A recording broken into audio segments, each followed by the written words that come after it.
여러분 안녕하십니까? 주간 종합 뉴스입니다. 최근 발생한 세종시청 공무원의 잇따른 죽음으로 공직사회가 뒤숭숭한데요.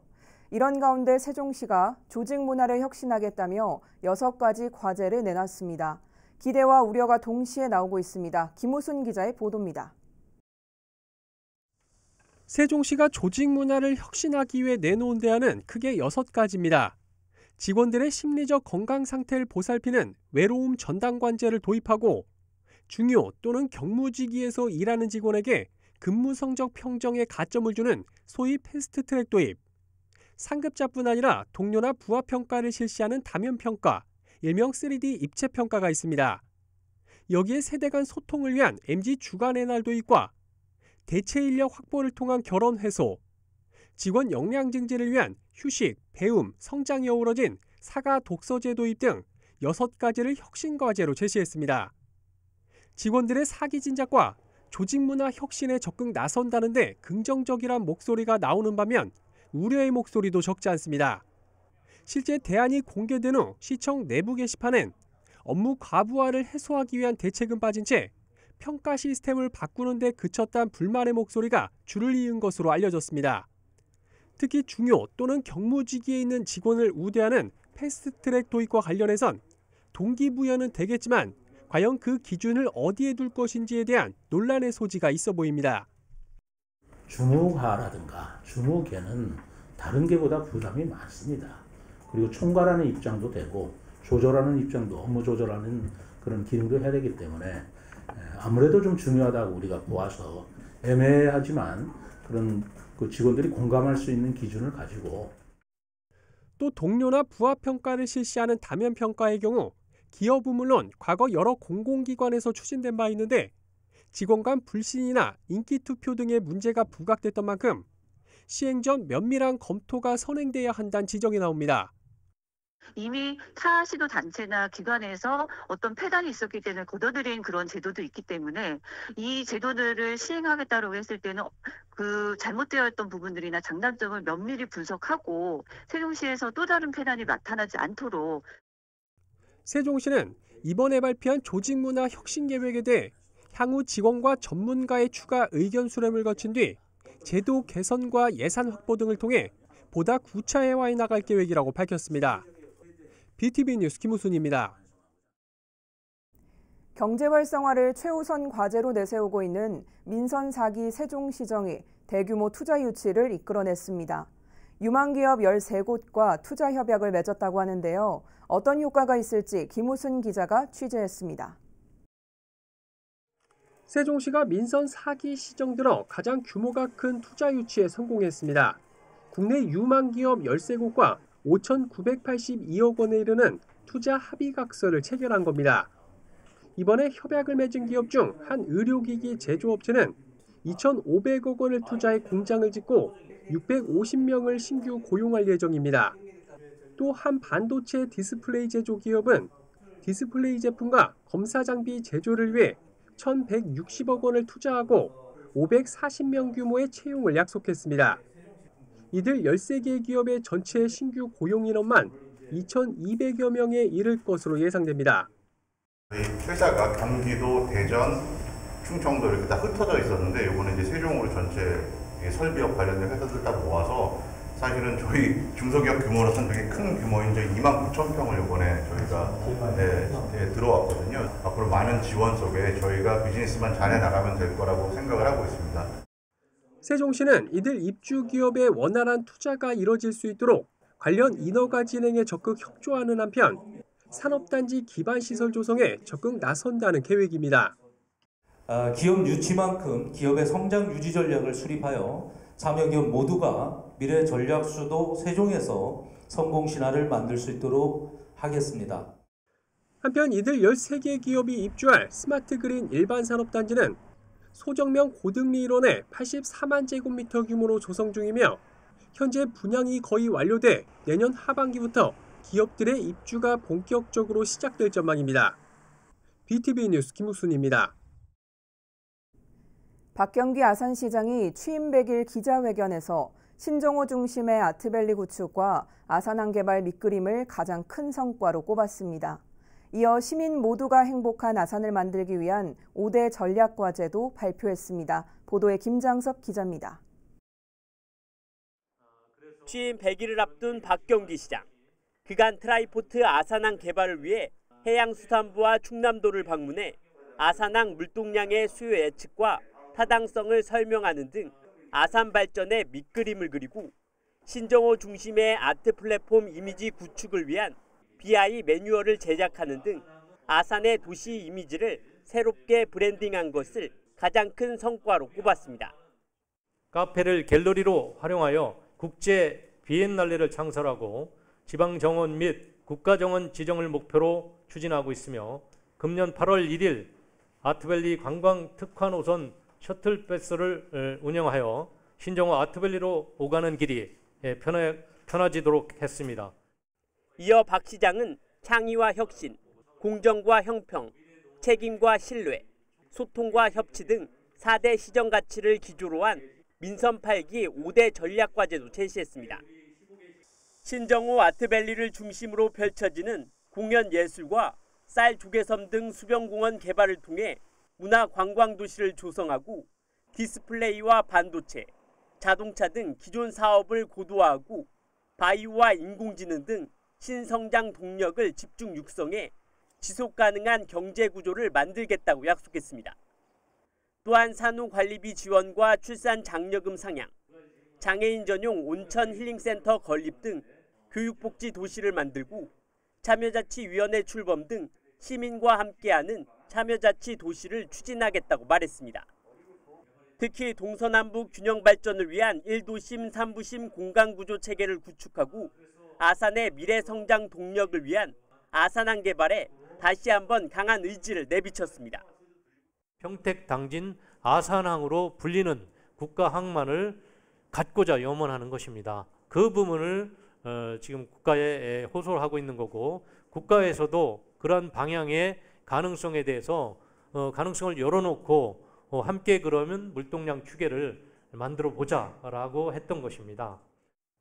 한편 9개 정책 목표에 101개 전략과제를 확정한 박 시장은 아산을 새롭게 시민을 신나게 만들기 위해 시민들의 참여와 협조를 당부했습니다. BTV 뉴스 김장섭입니다. 천안 백석동 소각시설 1호기의 내구 연한이 경과된 지 5년이 넘었지만 주민들의 반대로 대체시설 부지를 찾지 못했는데요. 천안시와 주민이 3년 만에 합의를 이뤄내 오는 2025년 착공에 들어가기로 했습니다. 송용환 기자의 보도입니다. 지난 2001년부터 가동된 백석동 생활폐기물 소각시설 1호기입니다. 이미 2016년 내구 연한 15년에 도래했지만 기술 진단을 통해 운영 기한을 연장하고 있습니다. 하지만 해마다 적지 않은 보수 비용이 들어 대체시설 추진이 시급한 상황입니다. 시는 지난 2019년부터 대체시설 입지 선정을 위한 용역을 실시해 예정 부지를 선정했지만 주민 반발에 부딪혔습니다. 이런 가운데 최근 천안시와 백석동 생활폐기물 소각시설 주민지원협의체가 약 3년 만에 합의를 이뤄냈습니다. 내구 연한이 15년을 초과해서 운영하다 보니까 저희가 대체시설이 꼭 필요했던 시점입니다. 저희가 단연간 주민들 설득을 통해서 시는 이번 합의를 통해 약 100억 원 규모의 주민 편익시설 설치와 59억 원의 주민지원기금을 출연하기로 약속했습니다. 예정 부지는 기존 소각장과 인접한 곳으로 생활폐기물 일일 처리 용량도 기존 190톤에서 260톤으로 늘어나게 됩니다. 대승적인 차원에서는 협의해야 된다 해가지고 잘 됐습니다. 시에서 주민들 피해 없도록 협약 사항이나 잘 좀 이렇게 지켜줬으면 그런 바람입니다. 한편 새로운 소각시설은 오는 2025년에 착공해 2028년 준공할 예정입니다. BTV 뉴스 송용환입니다. 현재 아산 지역에서만 13개의 도시개발 사업이 진행되는 등 개발 수요가 늘고 있는데요. 도시개발 사업 지정 권한이 충남도에 있다 보니 시와 도 간 행정 절차 중복으로 행정 처리가 늦어지면서 아산시가 도시개발 사업 지정 권한 등에 대한 특례 지정을 추진하고 나섰습니다. 보도에 김장섭 기자입니다. 아산 모종 셋들지구 도시개발 사업지입니다. 면적 약 58만 제곱미터에 4,260세대가 들어설 예정으로 아산시는 오는 2025년 준공을 목표로 기반시설 정비 등 도시개발을 추진하고 있습니다. 이와 함께 모종 1지구와 2지구 등 현재 공공과 민간 등에서 13개의 도시개발 사업이 진행되는 등 아산 지역 개발 수요가 늘고 있는 상황. 문화, 여가, 상업, 교육 등 복합적으로 어우러진 고품격 주거용지 공급을 위해 우리시 자체 사업 2개 지구, LH 사업 1개 지구, 민간 10개 지구 등 13개 도시개발 사업을 추진하고 있습니다. 문제는 개발 수요가 늘고 있지만 도시개발 사업 지정권이 충남도에 있다 보니 도와 시의 중복된 행정 절차로 처리 기간이 늦어지고 있다는 것. 현재 특별시와 광역시도 인구 50만 명 이상의 도시는 특례가 적용돼 도시개발 사업 지정 권한이 있지만 인구가 36만 명인 아산시의 경우는 충남도에서 권한을 갖고 있습니다. 실제로 인구 50만 명이 넘는 천안시는 성성지구 도시개발 사업을 지정하는데 7개월이 조금 넘게 걸린 반면 아산시는 모종 1지구 도시개발 사업을 진행하는데 30개월이 넘게 걸렸습니다. 늘어나는 도시개발 행정 수요에 대한 신속하고 탄력적인 대응을 위해 아산시가 도시개발 사업 지정 권한 등의 특례 지정을 추진합니다. 지방자치법에서 실질적인 행정 수요, 국가 균형 발전 등에 따라 시군구에서 특례를 부여할 수 있는 근거가 마련됨에 따라 추진하는 것으로 아산시는 지난 2021년 기준 전국 시군구 도시개발 시행 면적을 보면 경기도 용인시에 이어 아산시가 2위를 기록하는 등 도시개발이 늘면서 행정 수요에 따른 특례 지정 기준을 충족하고 있다는 입장입니다. 시는 지정 권한을 갖게 되면 도시개발 행정 절차 간소화는 물론 탄력적이고 즉각적인 대응이 가능해 개발 압력과 인구가 증가하는 아산시의 성장에 탄력을 받을 것으로 기대하고 있습니다. 도시개발구역 지정권자를 확보에 따라 지정 절차 간소화해가지고 행정수요에 맞게 행정력 제고 및 탄력적인 즉각 대응이 가능할 것입니다. 시는 오는 10월 시의회 의결을 거친 뒤 권한을 갖고 있는 충남도와 협의를 나누고 올해 말 아산시 특례 지정을 행정안전부에 신청할 계획입니다. BTV 뉴스 김장섭입니다.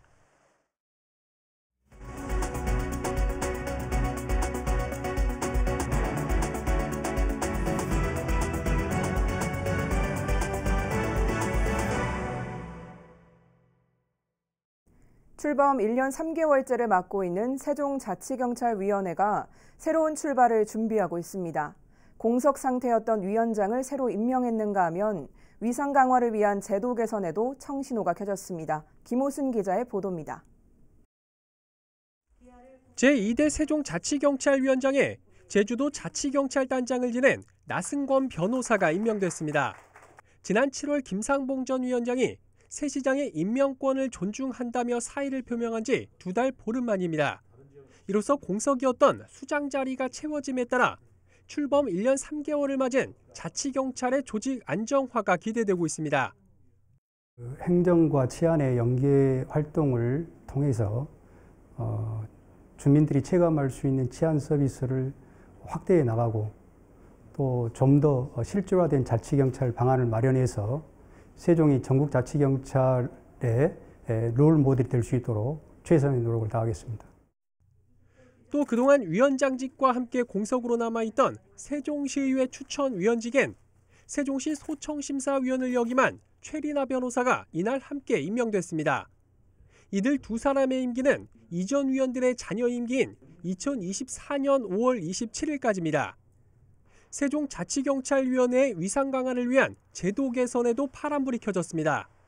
지난 2월 강준현 의원이 대표 발의한 경찰법 개정안이 지난주 국회 행정안전위원회를 통과한 겁니다.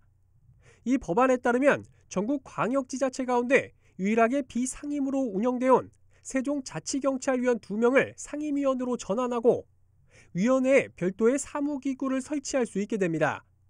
자치경찰의 기본 취지인 대시민 밀착형 치안 서비스를 본격적으로 제공할 수 있는 길이 열리게 되는 겁니다. 지금 행안위를 통과됐기 때문에 조만간 법안으로 확정이 될 거라고 봅니다. 그렇게 되면 자치경찰위원장과 또 시장이 세종 시민의 지방경찰에 대한 여러 가지 일을 더 많이 할 수 있게 되리라고 기대합니다. 출범 2년 차를 맡고 있는 세종자치경찰이 새로운 수장 임명과 제도 개선 등으로 위상을 높여나갈 수 있을지 주목됩니다. BTV 뉴스 김우순입니다. 지역에서 생산한 농산물을 저렴하게 살 수 있는 로컬푸드 직매장이 늘고 있는데요. 천안의 11번째 로컬푸드 직매장이 불당동에 문을 열었습니다. 송용원 기자의 보도입니다. 천안 불당동에 문을 연 로컬푸드 직매장입니다. 지상 2층 규모로 1층에는 로컬푸드 매장과 공유 주방이, 2층에는 카페가 들어섰습니다. 종합운동장 오류문광장 인근에 있어 불당동과 백석동 주민 등 도심권 소비자들에게 접근성이 매우 뛰어납니다. 가격도 착해서 요즘 물가가 굉장히 많이 올랐잖아요. 근데 이용하기 굉장히 좋은 것 같아요. 로컬푸드 교육을 받은 천안 지역 농민이라면 누구나 농산물을 내다 팔 수 있어 농가 소득 증대에도 도움이 될 전망입니다. 농민들이 살기가 어려울 때인데 이렇게 협조해 주시는 바람에 저희들이 많은 힘을 얻고 있습니다.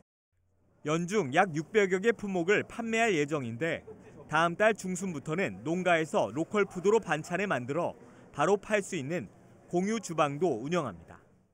새롭게 출발하는 천안시 로컬푸드 직매장은 천안시의 건강한 먹거리를 책임지는 공간이면서 농민과 시민들의 든든한 연결고리가 될 것으로 봅니다.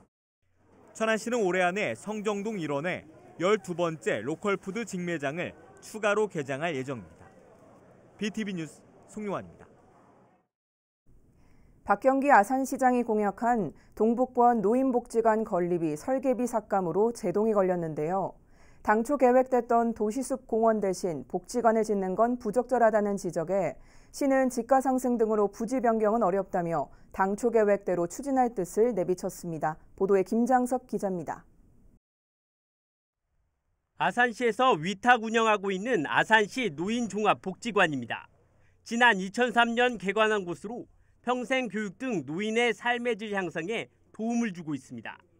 문제는 노인 인구 증가에 따라 이용객이 늘면서 포화 상태에 이른 데다 위치도 온양 원도심에 있다 보니 다른 지역에서 이용하기가 쉽지 않다는 것.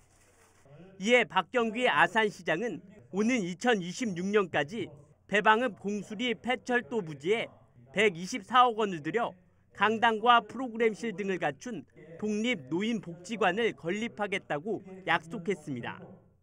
배방 판경 공공 동북권이 12관이 넘습니다. 그럼에도 불구하고 독립적인 노인복지관이 없었습니다. 그래서 그동안 많은 고충을 겪어오셨을 텐데 이제 동북권에 당당한 독립 노인복지관을. 하지만 7월 말 열린 아산시의회 제237회 임시회 제2차 본회의에서 복지관 건립 설계비 5천만 원이 삭감된 상황.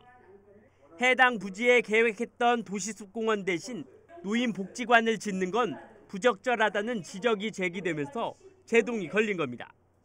이에 아산시는 현재 동북권 지역에 상승된 지가를 생각하면 시에서 매입하기로 한 폐철도 부지 이외에는 대안이 없다며 노인복지관 건립 위치 변경은 어렵다는 입장입니다. 또한 계획대로 오는 2026년 노인복지관 준공을 목표로 행정 절차를 수행하고 있다며 예산 확보를 위해 의회를 지속적으로 설득해 나가겠다고 밝혔습니다. BTV 뉴스 김장섭입니다. 3.1운동의 상징이자 천안 출신의 독립운동가인 유관순 열사. 유 열사의 순국 102주년을 맞아 천안에서 추모제가 열렸습니다. 송용환 기자가 다녀왔습니다. 1902년 현재 병천면 용두리에서 태어난 유관순 열사. 1919년 3.1운동에 참여한 뒤 고향으로 내려와 병천 아운의 장터에서 만세운동을 하다 체포돼 옥고를 치르던 중 1920년 9월 28일 18살의 나이로 숨졌습니다. 유 열사의 고향 천안에서 순국 102주기를 맞아 추모제가 열렸습니다. 먼저 류정우 유관순 열사 기념사업회장은 여전히 일본은 진솔한 사과를 하지 않고 있다며 일본이 잘못을 스스로 사죄할 수 있도록 국력을 키워나가자고 말했습니다. 광복 77년이 지났습니다만 어느 날까지도 우리나라에게 진솔하게 잘못을 사죄하지 않는 일본입니다. 일본이 지난 잘못을 스스로 100배 사죄할 수 있도록 참석자들도 어린 나이에 나라를 지킨 유 열사의 정신을 이어받아 코로나19와 기후위기 등 어려운 시기를 잘 극복해 나가자고 말했습니다. 우리는 자랑스러운 유관순 열사의 후손임을 기억하고 열사님의 뜨거운 애국심 그리고 무엇이든 해낼 수 있다는 강한 의지를 가슴에 새기면서 유관순 열사의 운동이 다시금 일어나서 우리 모두가 함께하는 그러한 유관순 애국시단과 천안 시민 또 우리나라 자유대한민국 국민이 되었으면 좋겠다고 생각합니다. 한편 정부는 지난 2019년 유 열사의 서훈 등급을 3등급인 건국군장 독립장에서 1등급인 건국군장 대한민국장으로 격상시켰습니다. 이에 따라 이날 추모제에서도 윤석열 대통령 명의의 공식 화환이 놓여졌습니다. BTV 뉴스 송용환입니다. 아산 온양온천역 공영자전거 대여소 하루 평균 이용객이 한두 명에 불과한 것으로 나타났습니다. 수년째 저조한 이용률에 아산시가 결국 대여소를 내년부터 운영하지 않기로 했습니다. 보도에 김장섭 기자입니다. 누구나 쉽게 자전거를 빌려 탈 수 있도록 운영 중인 온양온천역 공영자전거 대여소입니다. 지난 2017년 유료화 시행 이후 2018년 연간 이용객은 457명, 하루 평균 1.25명에 불과한 것으로 나타났습니다. 해를 거듭해도 이용률은 제자리 걸음을 면치 못했고 지난해 역시 하루 평균 이용객이 2.32명으로 집계되는 등 낮은 이용률은 개선되지 않았습니다. 공영자전거 대여소 이용률이 저조하다는 지적이 계속되면서 아산시가 대여소를 올해 연말까지만 운영하기로 했습니다. 시민들의 이용이 저조한 데다 관리직원 배치 등 예산이 과다하게 투입된다는 시의회의 지적에 따른 조치입니다. 담당 부서는 대여소 운영 중단 이후 해당 공간 활용 방안은 다른 실과와 협의를 통해 찾겠다고 밝혔습니다. 시민 편의를 위해 설치된 자전거 대여소가 제 역할을 하지 못하면서 결국 문을 닫게 됐습니다. BTV 뉴스 김장섭입니다. 이상으로 주간 종합 뉴스를 마칩니다. 시청해주신 여러분 고맙습니다.